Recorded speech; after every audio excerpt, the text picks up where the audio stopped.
a posilující spánek. Tak, přesně jak ti to předehrává tady tvůj starší a zkušenější kolega. Děkuji. Dělejte. Ty musíš, rozumíš, ty hledáš furt jako výmluvu, proč tam jako ne. No. A tady to je postavené tak, že ty skoro už jako to hraješ na mě, já si skoro myslím, že to pochopil. Myslíš, že je užitečný, zdravý tělo, myslí prostě. No. Ne.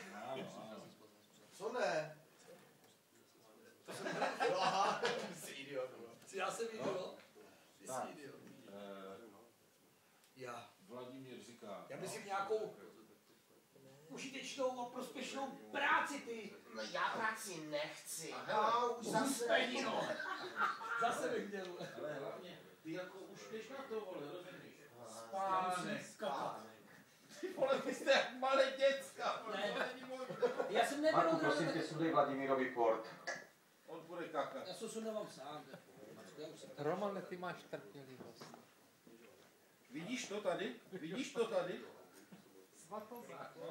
Myslíš, že nepochybně. Možná z tohohle by bylo fajn. Jak mi to nespadne do hlavy.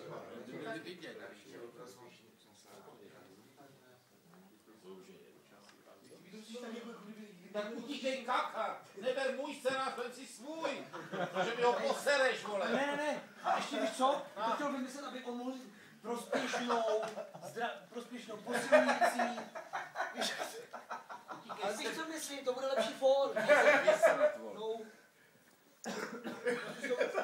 Antiku, nebo tak něco. Tu, a ty to střetí. Tomu vládě vystopnout, víš?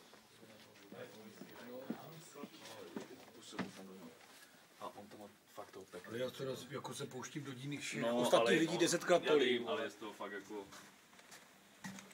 Kurva, co děláš, vole? Jako kam jdeš? Já sedu zásadně sám.